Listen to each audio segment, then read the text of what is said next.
Bismillahirrahmanirrahim. Alhamdulillahirrahmanirrahim. Wassalatu wassalamu ala asyrafil anbiya'i wal mursalin wa ala alihi wa ashabihi ajma'in, amma ba'd. Allahumma faqihna fiddin wa 'allimna at-ta'wil, amin amin ya rabbal alamin. Alhamdulillah, Bapak-bapak dan ibu-ibu sekalian, kita bisa berjumpa kembali di kajian kitab Bulughul Maram ini setelah libur 2 kali saya kira ya, atau lebih. Mohon maaf karena ada banyak sekali uzurnya ini. Tapi alhamdulillah pada malam hari ini kita bisa memulai kembali ya kajian kita. Semoga kita diberi ya keistiqomahan oleh Allah Subhanahu wa taala.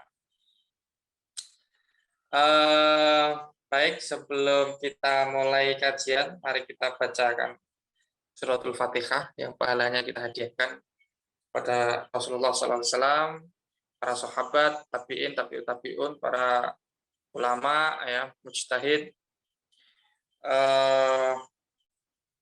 para aulia, dan khususnya ya ulama yang kitabnya kita kaji pada malam hari ini, yaitu Syekhul Islam Al-Imam Al-Hafidh Ibnu Hajar Al-Asqalani. Al-Fatihah. A'udzu billahi minasyaitonir rajim. Bismillahirrahmanirrahim. Alhamdulillahirabbil alamin arrahmanir rahim maliki yaumiddin. Iyyaka na'budu wa iyyaka nasta'in. Ihdinas siratal mustaqim. Siratal ladzina an'amta 'alaihim ghairil maghdubi 'alaihim waladdallin. Amin. Bismillahirrahmanirrahim. Kita hadis yang ke-47 ya. Bab al-wudu. Wa an Talhata ibni Musarrifin an abihi an jaddihi radhiyallahu an qala ra'aitu Rasulullah sallallahu alaihi wasallam yafsilu bainal madmadati wal istinsyaqi. Akhrajahu Abu Dawud bi isnadin dhaifin. Hadis ini diriwayatkan ya dari sahabat atau dari Talhah bin Musarrif. Ya, ada seorang tabi'in ya atau tabi'ut tabi'in yang bernama Talhah bin Musarrif. Dia mendapatkan riwayat an abihi dari ayahnya. Ya, dari ayahnya, an jaddihi dari kakeknya. Dari kakeknya. Nah, ini kalau di dalam ilmu hadis ya ada perawi yang tidak disebutkan namanya. Ya. Rawin lam yusam. Rawi yang tidak disebutkan namanya. Hanya disebutkan identitasnya saja ya. An abihi dari bapaknya Talhah bin Musarrif, berarti Musarrif ya, ibni Amr ya lengkapnya itu. An jaddihi dari kakeknya. Jadi ada dua orang yang disamarkan namanya, tidak disebutkan namanya. Nah, di dalam ilmu hadis ini disebut sebagai hadis mubham ya. Wal mubhamu fihi rawin lam yusam. Yang namanya hadis mubham adalah hadis yang dalam sanadnya itu ada perawi yang tidak disebutkan namanya, lam yusam. Ya, seperti dalam hadis ini, an abihi dari bapaknya, an jaddihi dari kakeknya. Ya, nah ini bisa diketahui dari jalur yang lain bisa ya, atau dari pelacakan terhadap profil dari Talhah bin Musarrif ini ya, melalui kitab-kitab Rijalul Hadis. Siapa sih Talhah bin Musarrif ini ya, kemudian bapaknya siapa, kakeknya siapa. Nah, dari kakeknya ya, bahwasanya kakeknya ini ya melihat Rasulullah berwudu khususnya untuk berkumur dan istingsyak itu beliau memisah, ya, tidak disatukan dengan satu kali ngambil air gitu ya. Jadi bisa diduga kuat bahwa kakeknya, ya, karena dia melihat Nabi, ro'aitu an Nabi, dia adalah sahabat, ya. Sekalipun bagi ahli rijalul hadis ini masih diperdebatkan, ya, tetapi konon pendapat yang kuat keterangannya, ya, adalah bahwa sang kakek ini itu lahu suhbah, punya status sebagai seorang sahabat. Akhrajahu Abu Dawud, hadis ini ditakhrij, diriwayatkan, ya, disebutkan dengan sanadnya oleh Imam Abu Dawud, tentunya di dalam kitab Sunan Abi Dawud, ya, bi isnadin dhaifin, dengan sanad yang dhaif. Nah, di sini disebutkan bi isnadin dhaifin, dengan sanad yang di dalamnya ada perawi yang dhaif, yang lemah. Salah satunya adalah bapak dari Tolhah bin Musarrif atau Musarrif ibnu Amrnya, ya, Musarrif ibnu Amrnya ini adalah perawi yang dhaif. Kenapa dhaif? Karena, ya, menurut keterangan Imam Ibnu Hajar Al-Asqalani dalam kitab Taqribut Tahdzib, beliau ini adalah perawi yang majhul, ya, yang tidak diketahui identitasnya. Begitu pula tidak diketahui apakah beliau termasuk perawi yang thiqah atau yang tidak thiqah, ya, yang disebut sebagai majhul. Perawi, kalau ada sanad kemudian di dalamnya ada perawi yang tidak ada identitasnya, begitu, ya. Nah, ini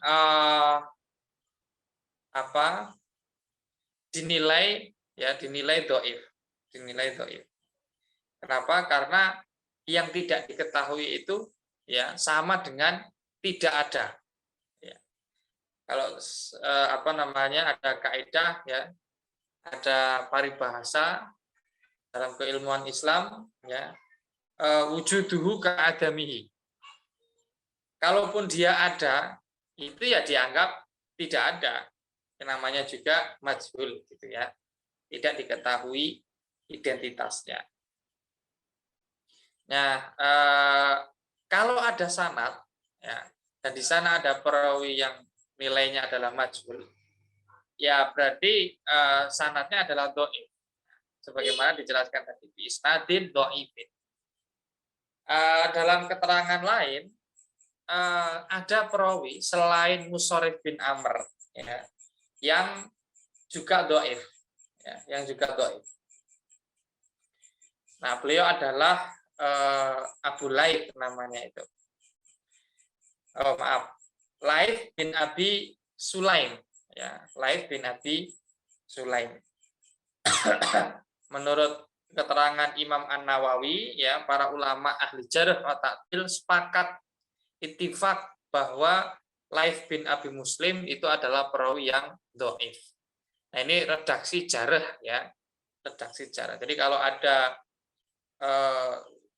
sanad yang di dalamnya ada perawi yang majruh dinilai dhaif, ya, atau tadi itu majhul dan lain sebagainya, nah ini tentu saja berakibat pada kedhaifan sanad hadis tersebut. Tetapi untuk Tolhah bin Musarrifnya sendiri, beliau ini adalah golongan tabi'in, ya, termasuk yang terpercaya, tinggal di Kufah. Kufah ini menjadi salah satu kota, ya, yang memiliki ahli hadis yang cukup banyak, ya, salah satu pusat kajian hadis di masa lalu. Imam Al-Dhahabi, ya, ini mencatat ada sejumlah kota, ya, Al-Amsar Zawatul Athar, ada kitab, ya, beliau menulis kitab namanya Al-Amsar Zawatul Athar. kota-kota yang menjadi pusat periwayatan hadis, penyebaran hadis. Ya, selain Mekah dan Madinah, ada Kufah, Basra, Baghdad, ya, Damaskus, kemudian Kairo, dan kota-kota lain sebagainya. Nah, tabi'in yang bernama Tolhah bin Musarrif ini, ya, beliau adalah orang Kufah, gitu ya.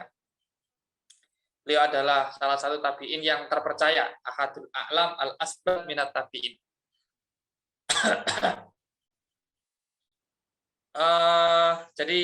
Jadi status hadis ini ya adalah dhaif karena ada dua orang perawi yang merupakan ya tergolong perawi yang majruh. Yang pertama adalah Laits bin Abi Muslim dan yang kedua adalah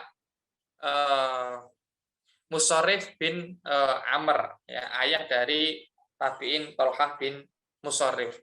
Jadi anaknya ini terkenal, ya, terpercaya, diakui keulamaannya dan keterpercayaannya. Punya bapak meriwayatkan, ya, meriwayatkan dari bapaknya yang anehnya bapaknya ini nggak terkenal, agak unik juga, gitu ya. Nah, ada perdebatan di kalangan ulama sebenarnya tentang apakah ketika seorang perawi yang thiqah itu ketika meriwayatkan dari perawi yang majhul, ya, itu kemudian berarti takdil. Bisa dipahami nggak? Kalau ada perawi thiqah yang terpercaya, kemudian dia meriwayatkan dari perawi yang tidak diketahui identitasnya, apakah hal itu termasuk takdil? Kalau kita coba angan-angan, kalau ada orang terpercaya, dia teliti detail gitu ya, mau menerima dari orang lain informasi hadis ya dari orang lain, kalau dia menerima berarti dia percaya. Kalau dia percaya menerimanya, ya berarti apakah itu bentuk taufik, bentuk penilaian thiqah, ya. Nah, ada yang berpendapat iya, ya, berarti dia thiqah. Artinya majhul di sini ya tidak sampai kemudian dihukumi sama dengan ingkito, terputus sanatnya, gitu ya. Tapi ada juga yang berpendapat ya enggak juga, ini enggak bisa disebut sebagai takdil, tidak bisa disebut sebagai taufik, ya. Sekalipun diriwayatkan, diterima hadisnya oleh orang yang thiqah, karena bisa jadi orang yang thiqah itu ya hanya meriwayatkan saja, ya. Sebagaimana memang concern dari ahli hadis itu sendiri, ya, meriwayatkan dengan sanad. Oke, ala kulli hal intinya hadis ini dhaif, gitu ya. Nah, lalu apa yang bisa diambil, dipelajari dari hadis ini, yang bisa diambil faedah hukumnya, gitu ya. Agak unik juga, seperti hadis-hadis dhaif sebelumnya, teman-teman, ya. Dalam kitab Bulughul Maram ini ada cukup banyak sekali hadis dhaif yang dikutip, ya, dicantumkan oleh Imam Ibnu Hajar Al-Asqalani. Padahal kitab Bulughul Maram ini adalah kitab yang berbicara tentang masalah hukum, ya. Hukum ini maksudnya adalah hukum syarak, ya, yang ada 5 itu: wajib, haram, makruh, mubah, mustahab, dan seterusnya.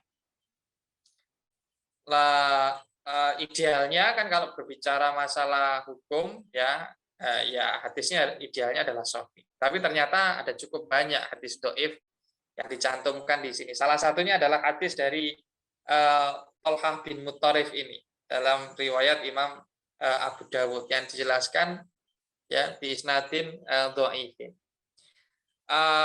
Jika hadis ini dhaif, lalu dia digunakan sebagai dasar hukum seperti apa, gitu ya. Sebagai dasar hukum seperti apa. Oke, kita akan coba lihat, ya, Ra'aitu Rasulullah sallallahu alaihi wasallam yafsilu bainal matmadati wal istinsyaki. Rasulullah, jadi ini adalah hadis fi'li yang cerita ini adalah kakeknya Thalhah bin Musarrif, ya, yang seorang sahabat melihat Rasulullah sedang berwudu. Nah, salah satu poinnya adalah ketika berwudu, ya, beliau berkumur dan beristingsyak.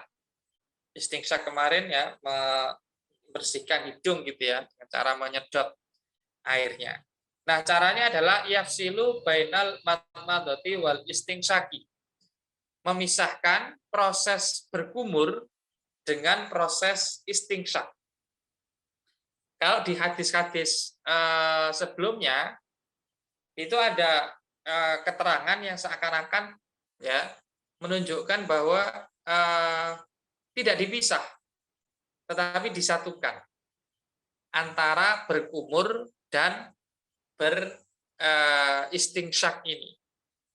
Nah, di dalam riwayat Thalhah bin Musarrif ini, ya, dari kakeknya, Rasulullah itu memisah, ya, antara berkumur dengan istingsyak. Jadi dipisah ini artinya, ya tidak langsung dua-duanya, ya, tidak langsung dua. Misalnya satu ambil air lewat telapak tangan, berkumur langsung, kemudian sisanya dibuat untuk beristingsyak. Tidak seperti itu, tapi sendiri-sendirikan, ya, berkumur dulu, kemudian beristingsyak. Nah, hadis ini seperti kita bahas tadi, ya, statusnya adalah dhaif. Lalu apakah praktik memisah antara berkumur dan beristingsyak ini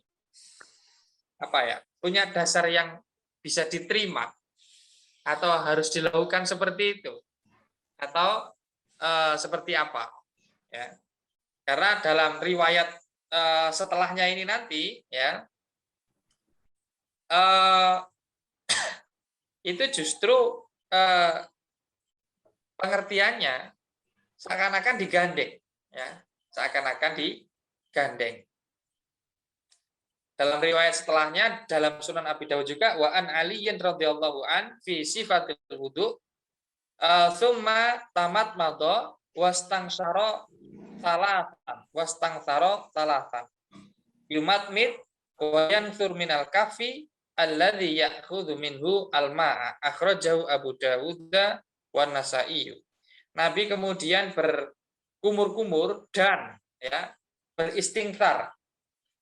Beristighfar ini artinya setelah istingsyak dia mengeluarkan, gitu ya, salatan sebanyak 3 kali. Nah, kata-kata tamat mat wastangtaro, berkumur dan beristighfar, ya. Kalau beristighfar ini pasti istingsyak dulu, ya. Artinya digandeng, gitu. Nah, artinya di sini kalau hadis yang nomor 48, atau kalau di Maktabah Syamilah kita ini mungkin adalah hadis nomor 53, ya, itu dikumpulkan antara berkumur dan istingsyak. Tapi kalau hadis nomor 52 itu dipisah. Ya, hadis yang kedua yang dari Sayyidina Ali itu nilainya sahih. Sedangkan riwayat Thalhah bin Musarrif itu dhaif. Nah, ini kalau di dalam ilmu matan hadis, ya, termasuk, ya, apa yang disebut sebagai mukhtaliful hadis. Hadis yang mengalami ikhtilaf, ya, atau kontradiksi, pertentangan. Satu hadis mengatakan, ya, bahwa Nabi kalau berwudu berkumur dengan istingsyak itu jadi satu. Ini dasarnya adalah hadis sahih. Yang kedua, ada cerita bahwa Nabi kalau berkumur, kalau kemudian istingsyak itu dipisah, tidak disatukan, begitu. Kalau kita bertanya, mana yang benar? Nabi itu kalau wudu, istingsak berkumur dan istingsaknya disatukan atau dipisahkan.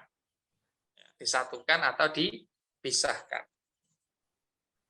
Nah, karena ada dua riwayat dan ini bisa jadi bertentangan begitu ya, bertentangan. Nah, kalau di dalam sebagian metode dilakukan tarjih, ya, dilakukan tarjih. Karena yang sahih, ya, yang tsabit adalah riwayat dari Sayyidina Ali yang menggabungkan antara berkumur dan istingsak, ya yang diambil itu. Sedangkan ya hadis ini, ya riwayat Thalqah bin Musharrif ini dhaif, maka dia harus dikalahkan, ya, dikalahkan. Nah, bagaimana menyikapi ikhtilaf hadis semacam ini? Yang perlu digarisbawahi pertama, ya kita harus tahu hukum dari madmadah dan istingsak ini sendiri. Ya. Kemarin kita sudah mengulasnya bahwa berkumur, membaca bismillah, berkumur, kemudian istingsak ini hukumnya sunnah, gitu ya. Sunnah ini artinya kalau dilakukan kita akan dapat pahala, kalau tidak dilakukan ya tidak dapat pahala, juga tidak dapat dosa. Nah, sekarang pertanyaannya, kalau ini adalah kesunahan, menggabungkan atau mendahulukan salah satunya, itu termasuk kesunahan juga atau bukan? Ya, ternyata ibarat ungkapan para ulama itu nggak sampai kepada level sunnah, ya, nggak sampai kepada pembahasan bahwa menyatukan berkumur dan istingsak itu nggak sampai sunnah. Levelnya di bawah sunnah. Ya. Levelnya di bawah sunnah, yaitu masalah afdoliyah. Mana yang lebih utama, gitu ya. Kalau kita berwudu ini gabung antara berkumur dengan istingsaknya langsung atau dipisah. Ya, digabung atau dipisah. Jadi nggak sampai kesunahan, hanya sampai level afdoliyah. Kita misalnya bisa cek di kitab Fathul Qorib, teman-teman ya. Di Fathul Qorib itu misalnya dikatakan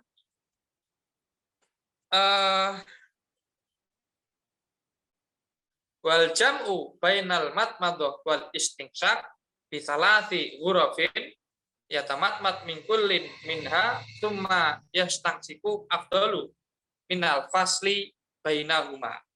Kalau dalam madhab Syafi'i, ya, al-jam'u mengumpulkan antara berkumur dengan istingsak, berkumur dengan menyedot air lewat hidung, jadi sekali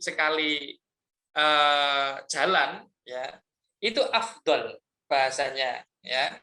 Afdalu minal fasli bainahuma, lebih utama dibanding memisahkan. Memisahkan ini artinya berkumur dulu kemudian baru beristingsak. Tetapi sama-sama dapat kesunahan, baik dipisah maupun tidak dipisah, maupun disatukan jadi satu, itu sama dapat kesunahannya, ya. Artinya kita bisa dapat pahala. Tapi persoalannya adalah mana yang lebih utama, dipisah atau disatukan, dikumpulkan, ya. Nah, karena tadi, ya, hadis yang sahih, ya, yang tsabit itu adalah yang dari riwayat Sayyidina Ali yang menyatukan al-jam'u tadi, ya.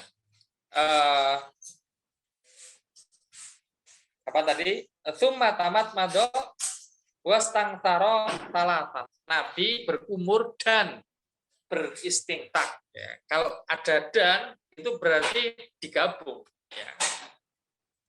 Hukumnya sama gitu, berbarengan, mutlaqul jam'i. Nah, ini dasar afdoliyahnya, ya. Dasar afdoliyahnya. Sekalipun kalaupun mau dipisah itu juga boleh, tetap dapat kesunahan pula, gitu ya. Di dalam mazhab Syafi'i yang lebih utama adalah menurut keterangan kitab Fathul Qorib, ya, itu digabungkan Ya, tidak dipisah. Seperti itu. Jadi ini adalah terkait dengan ikhtilaful hadis atau mukhtaliful hadis. Dan yang dipilih di dalam mazhab Syafi'i adalah ini pertama adalah masalah afdoliyah saja, ya, tidak sampai kepada masalah kesunahan. Udah HP-nya tinggalin aja ntar buat Musa. Kewajiban.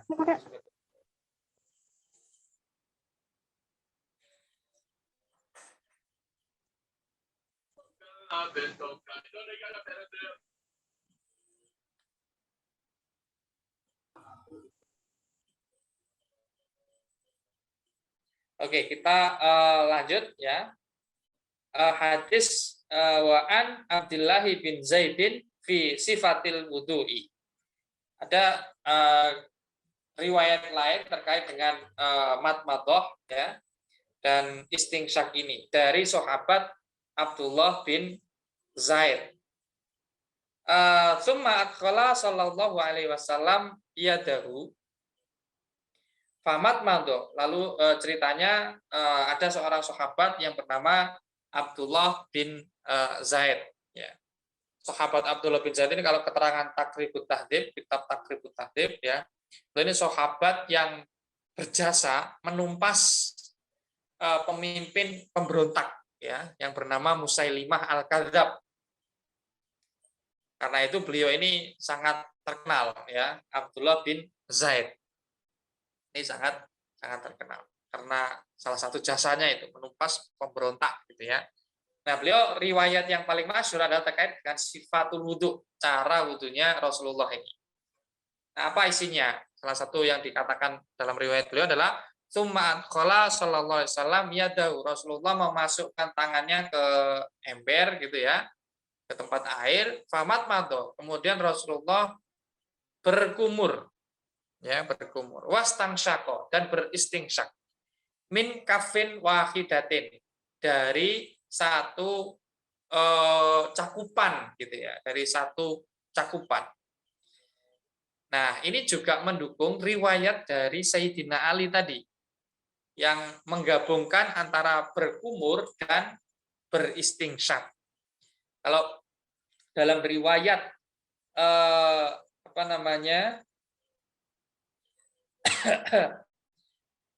Sayyidina Ali tadi dikatakan summa tamat mado wastang taro salatan wayang suruh minal kaf alladhi ya'khudhu minhu alma. Kalau dalam riwayatnya Abdullah bin Zaid min kafin wahidin yaf'alu dzalika salatan. Hampir mirip ya, bunyinya hampir mirip. Artinya beliau melakukan berkumur dan istingsyak ya, digabung kemudian diulang sebanyak 3 kali. Yaf'alu dzalika salatan. Dilakukan Rasulullah ya sebanyak 3 kali. Ini sangat mendukung ya riwayat Sayyidina Ali tadi. Ya, karena itu dalam mazhab Syafi'i ya lebih diutamakan untuk digabung dibanding dipisah-pisah. Tetapi kalau kita ya biasanya dari kecil biar gampang, biar mudah diingat satu-satu ya. Cuci tangan dulu, baca bismillah ya, kemudian cuci tangan, baru kemudian berkumur, baru kemudian membersihkan hidung ya. Bahasanya dalam hadis itu istingsyak, teman-teman. Istingsyak itu ya menarik dengan udara ya melalui hidung, itu istingsyak. Tetapi ya para ulama sebenarnya juga menjelaskan sebenarnya tidak dibegitukan seperti yang kita lakukan sejak dari kecil gitu ya, dengan kita ngambil air kemudian dimasukkan ke hidung gitu, tapi tidak disedot. Nah, itu udah mencukupi ya, sudah tahsilus sunnah, sudah dianggap melaksanakan kesunahan. Sekalipun nggak ada tarik nafas sampai ke ujung hidung, itu tidak ada gitu ya. Itu sudah dianggap menjalankan kesunahan atau mendapatkan pahala kesunahan. Ini mendukung riwayat tadi itu. Hadis berikutnya ya, wa an Anasin radhiyallahu an qala, dari sahabat Anas bin Malik. beliau ini adalah pembantunya Rasulullah gitu ya. Tiap hari hidup bersama Rasulullah, membantu kebutuhan harian Rasulullah. Nah, beliau menceritakan bahwa suatu hari Rasulullah melihat seorang laki-laki di masjid, ini ceritanya, habis sholat kalau tidak salah, ya.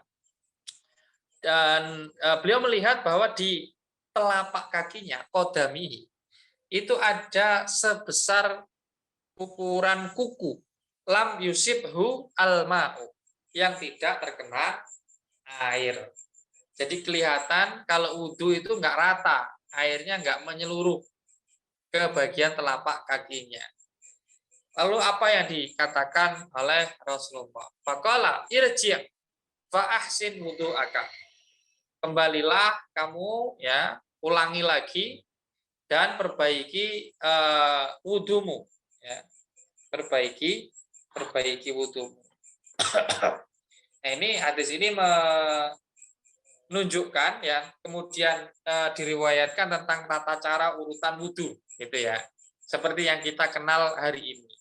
Hadis ini menurut sebagian ulama menjelaskan tentang bahwa salah satu bagian penting dari tata cara berwudu adalah sesuai dengan urutan yang diajarkan, mulai dari membasuh wajah, tangan, dan seterusnya gitu.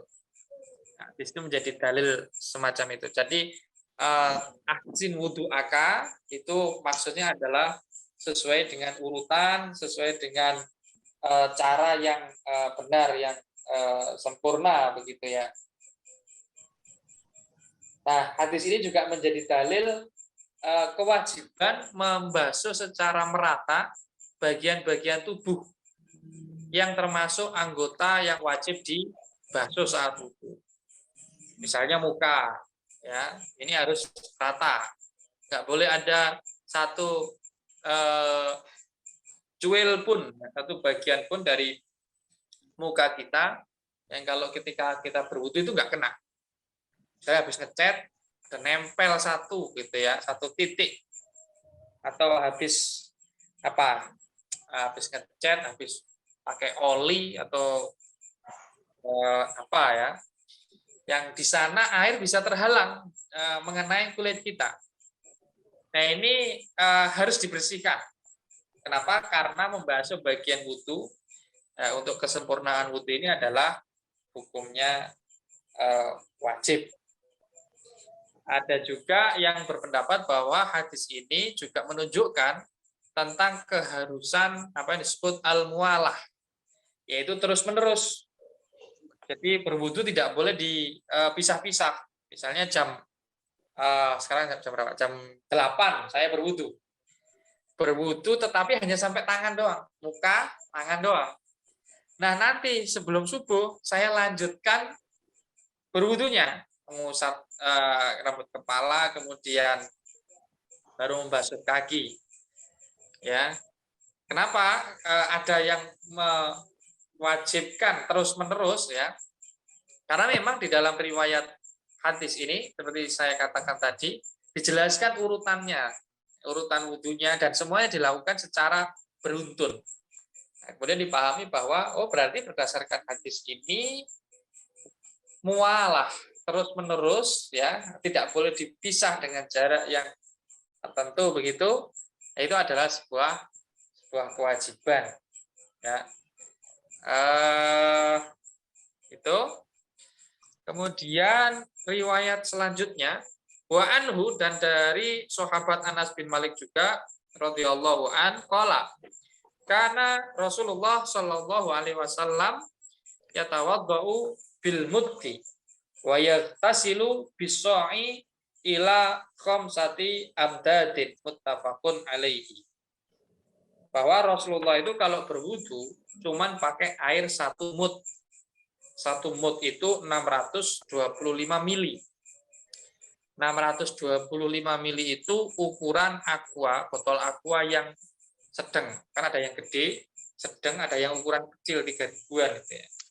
Nah, ukuran yang sedang itu 600 mili. Jadi Rasulullah itu wudunya sekitar segitu, ya, pakai airnya. Apakah cukup kalau kita berwudu dengan air segitu?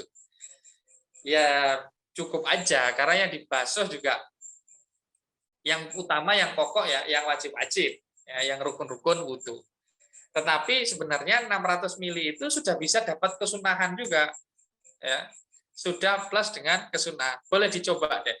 Habis ini ya, yang belum sholat isya, ambil 1 botol aqua, berwudhu, ya, berwudhu dengan air 600 mili gitu ya, atau 1 mud kira-kira. Nah, diratakan ya wajahnya, nawaitu wudhu'a, diratakan sampai total. Kemudian tangan ya dibasuh sampai rata juga, kanan kiri. Kemudian air digunakan mengusap rambut kepala dan terakhir kaki. Kalau yang wajib-wajib, yang rukun-rukun, pasti cukupnya ya. Nah, lalu kemudian kita latih ya, menjalankan yang sunnah, mulai dari bismillah, cuci tangan, berkumur, kemudian istinsyak ya, mengusap kedua daun telinga, meratakan usapan rambut kepala, udah ya, itu masih, insya Allah masih cukup ya, masih cukup.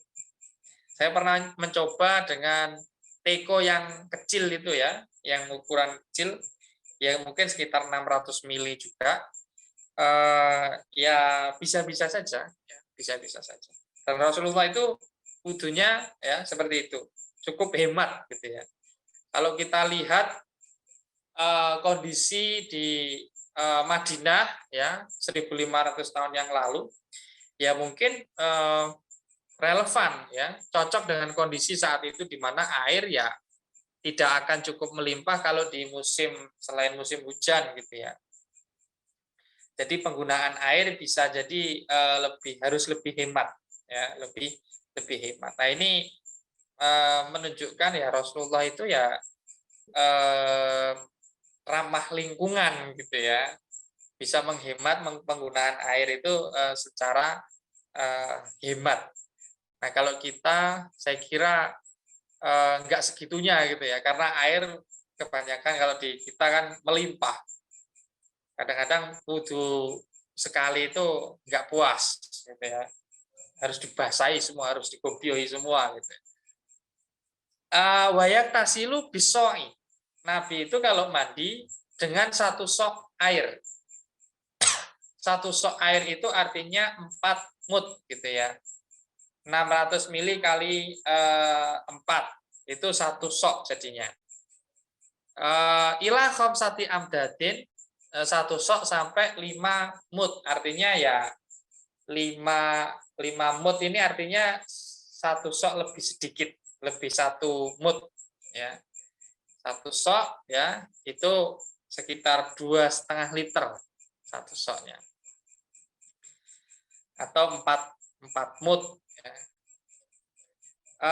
2,5 liter itu berarti ukuran jerigen ya, ukuran jerigen atau ukuran galon yang kecil itu mungkin ya, itu 2,5 liter, 2,5 liter. Kalau aqua yang gede, botol aqua yang gede itu kan 1 literan kalau tidak salah ya, 1,5 liter atau 1 literan. Karena kalau beli bensin 1 liter itu nggak penuh soalnya.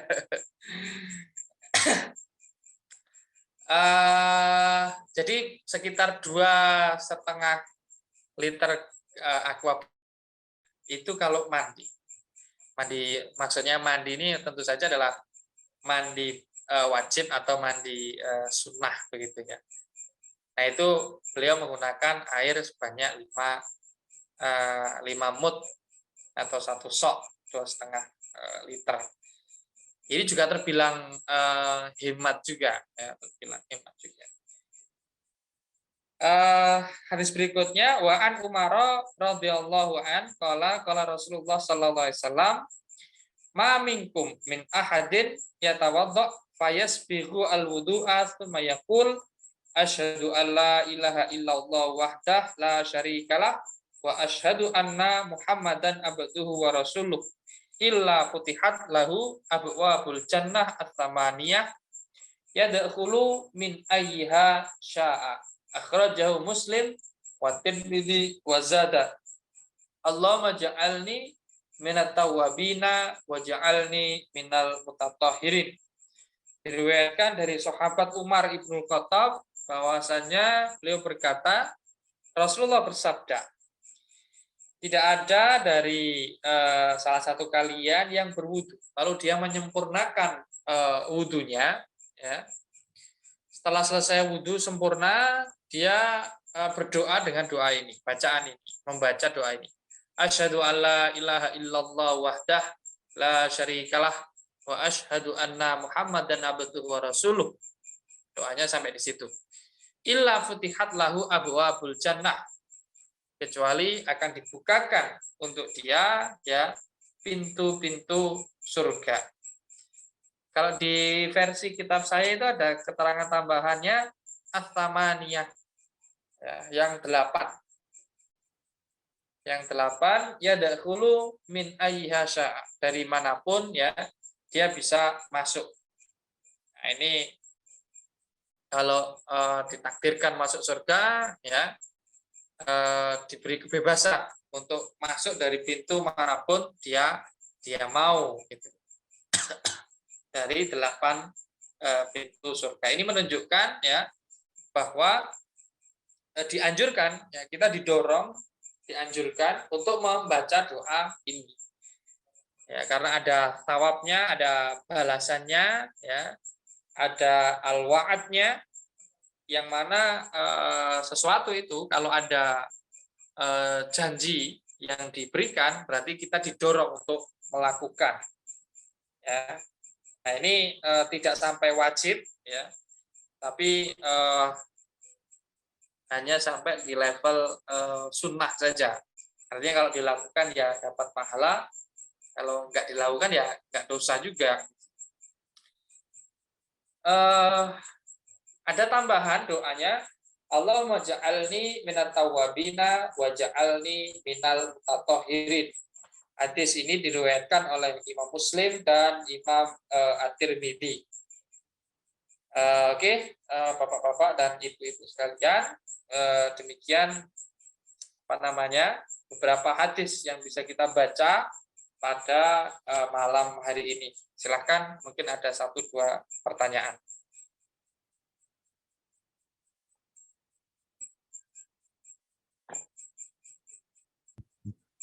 Izin bertanya, Ustaz. Ya, silakan, Mas. Ya, Assalamualaikum. Saya pernah baca, Ustaz, di kitabnya Imam At-Tirmidzi itu katanya hadisnya yang tadi doa setelah wudhu itu menurut beliau itu katanya hadis mutor, itu gimana, Ustaz? Hadis yang mutor, tadi. Iya. Iya. Saya bacakan aja keterangannya gitu ya. Wa hadhihi riwayah wa in qala at-Tirmidzi ba'da ikhraji fi isnadihi ittirabun fasadrul hadis thabitun fi Muslimin wa hadhihi ziyadah qad rawaha al-Bazzaru wa Tabaraniyu fil Awsat min tariqi Thauban bil lafzi man da'a biwadu'in fatawadda'a fasa'ata faraghin min wudu'ihi yaqul asyhadu an la ilaha illallah wa asyhadu anna Muhammadan abduhu wa rasuluh Allahumma ja'alni minat tawwabina wa ja'alni minal mutatahhirin. Wa rawahu Ibnu Majah min hadithi Anasin wa ibni Sunni fi amalil yaumi wal lailati wal hakimu fil mustadraki min hadithi Abi Sa'idin bil lafzi man tawaddo'a faqala subhanakallahumma wa bihamdika asyhadu an la ilaha illa anta astaghfiruka wa atubu ilaik. Kutiba fi riqqin summa tubi'a bi tabi'in fala yuksaru ila yaumil qiyamah. Wa sahhaha an-Nasa'i annahu mauqufun. Wa hadza dzikru aqibal wudu. Qala An-Nawawi, qala ashabuna wa yustahabu aidan aqibal ghusli. Artinya gini, benar bahwa setelah Imam At-Tirmidzi meriwayatkan hadis ini, ya, beliau mengatakan fi isnadihi ittirabun, ya, fi isnadihi ittirab. Ittirab ini artinya ya kebolak-balik, ya, artinya ada perawi yang hafalannya bermasalah, ya, perawi yang hafalannya bermasalah. Karena itu kemudian terjadi ittirab. Nah, detailnya seperti apa, ya ini harus dibaca dalam kitab Ilalul Hadisnya, ya, Imam At-Tirmidzi. Sekalipun ya redaksi lengkap tadi, ya, asyhadu alla ilaha illallah wa asyhadu anna muhammadan abduhu wa rasuluh Allahumma ja'alni, itu dinilai ittirab sanadnya oleh Imam At-Tirmidzi, tapi bagian awalnya, ya, yang syahadat tadi itu tsabitun fi muslimin, ya, ada di dalam Sahih Muslim. Artinya kalau menurut Imam Muslim, bagian pertama sebelum Allahumma ja'alni tadi itu sahih, ya.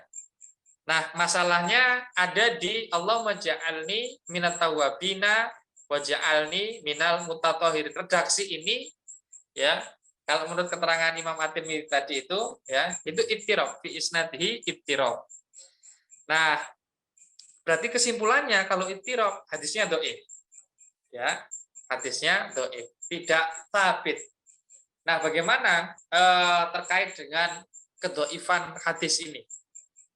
Kedhaifan redaksi Allahumma ja'alni minat tawwabina wa ja'alni minal mutatahhirin. Selain kita bisa tinjau dari perspektif bagaimana hukum mengamalkan hadis dhaif, ternyata, ya, hadis ini diriwayatkan oleh jalur-jalur yang lain. Ada setidaknya 4 kitab, ya, yang meriwayatkan. Yang pertama adalah Musnad Al-Bazzar.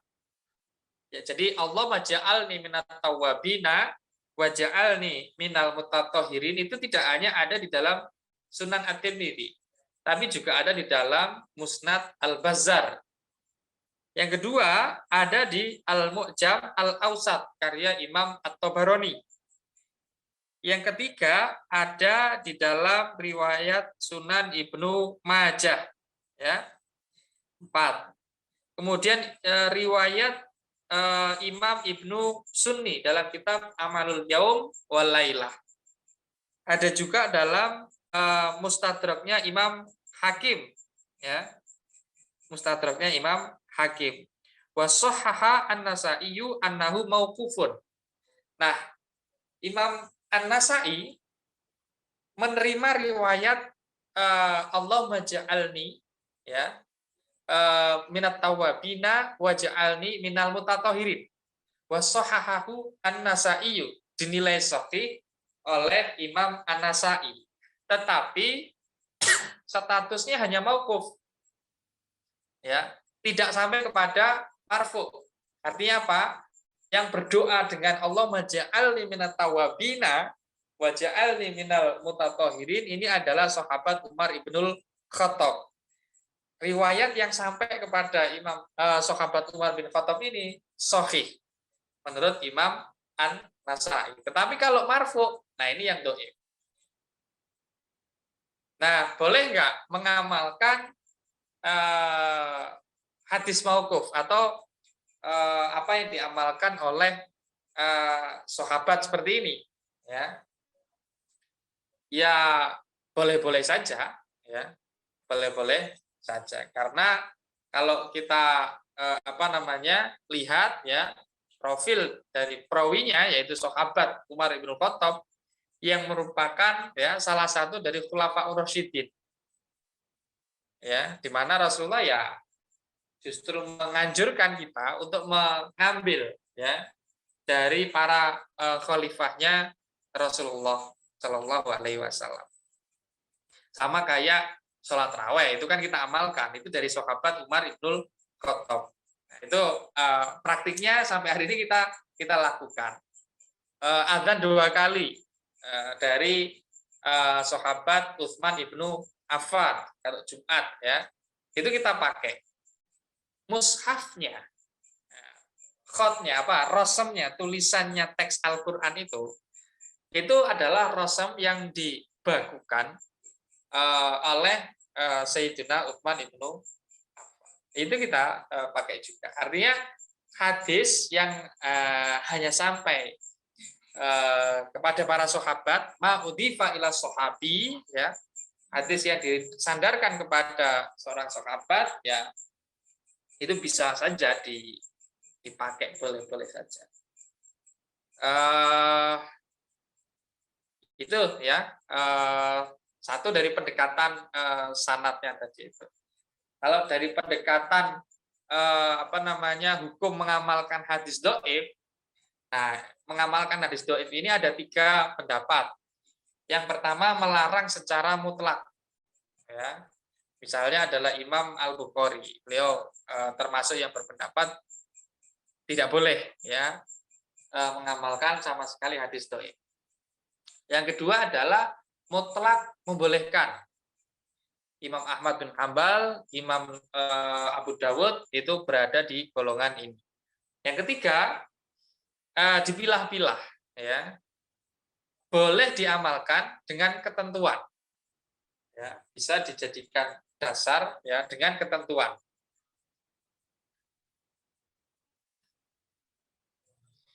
Dengan ketentuan satu, ya, ketika kita atau pertama adalah dhaifnya tidak sangat, ya, tidak sangat ini artinya tidak sampai ke derajat maudhu, mungkar dan syadz.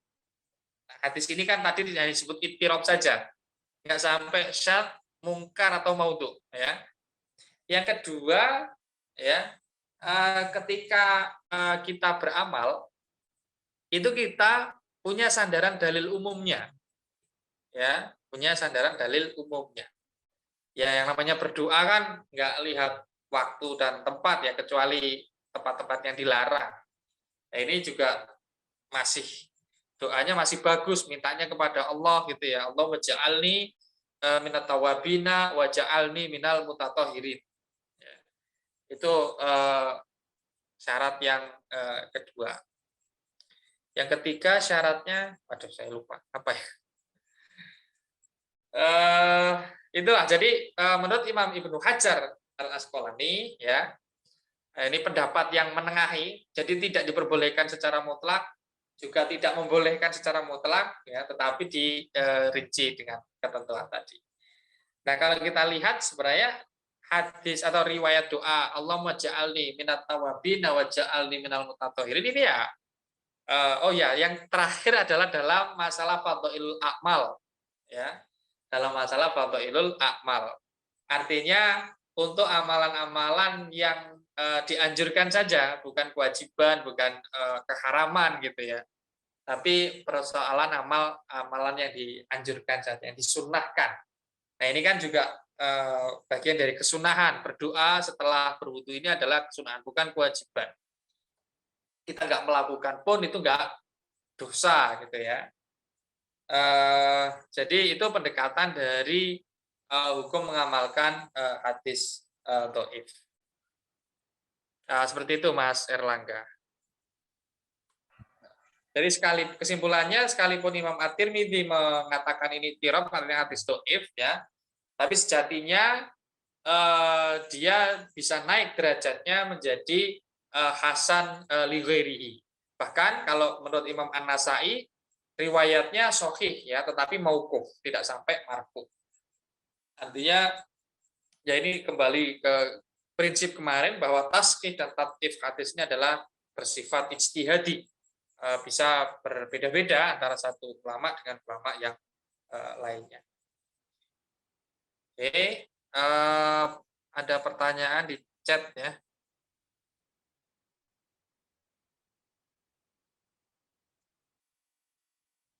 Apakah bisa setelah baca doa wudu disambung dengan doa untuk orang tua? Allahumma ja'alni min ibadihas sholihin disambung dengan doa untuk orang tua. Ya nggak berdoa saja nggak apa-apa gitu ya, apalagi berdoa gitu ya. Kita habis baca Allahumma ja'alni minat tawabina wa ja'alni minal mutathirin, nggak ngapa-ngapain itu nggak apa-apa. Ya, diem aja itu juga nggak dosa. Kita makan lagi itu juga nggak dosa.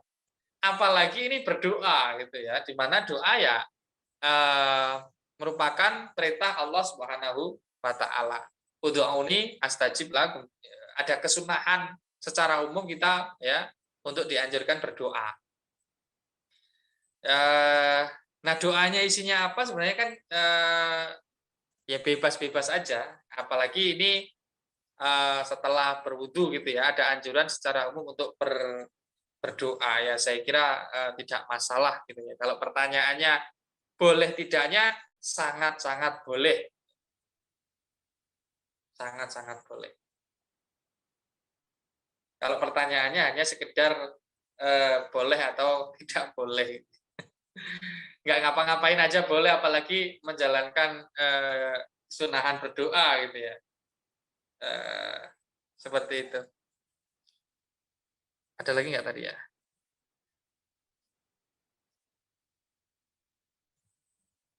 Oke.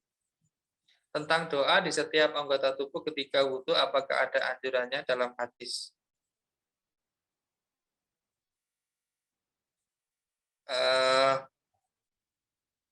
Hukumnya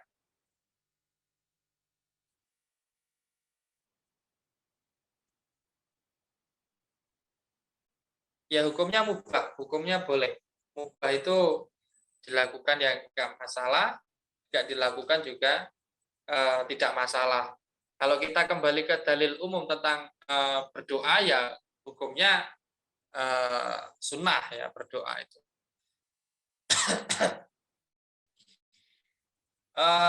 Berikutnya doa-doa untuk setiap anggota tubuh. Ini sudah kita diskusikan di pertemuan sebelumnya bahwa tidak ada riwayatnya yang sabit ya, yang ada di dalam kitab-kitab hadis atau setidaknya sejauh yang saya tahu tidak ada doa-doa khusus yang dibaca untuk setiap kita baca membasuh anggota tubuh. Misalnya ketika membasuh muka ya kita berdoa Allah mabayyid wajhi yauma tabyadul wujuh ya. Ketika membasuh tangan kanan Allahumma a'tini kitabi biyamini wa hasibni hisaba yasira. Ketika membasuh kepala kita berdoa Allahumma harim sya'ari minan nar misalnya. Dan seterusnya. Secara riwayat tidak ada, atau sejauh ya yang saya tahu itu tidak ada. Ya, tidak ada. Kalau pertanyaannya ada atau tidak riwayatnya. Ada yang lain nggak ya? Sudah cukup sepertinya? Oh, tidak ada.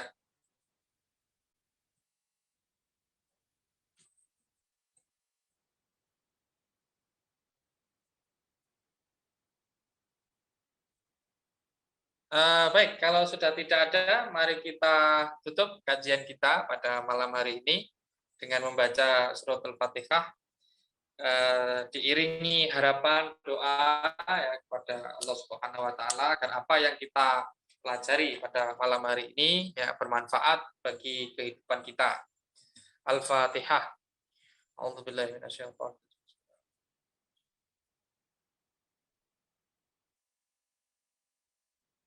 Demikian dari kami. Mohon maaf bila ada kesalahan. Wallahul muwaffiq. Wassalamualaikum warahmatullahi wabarakatuh. Waalaikumsalam warahmatullahi wabarakatuh. Syukran Ustaz, jazakallah khairan. Ya.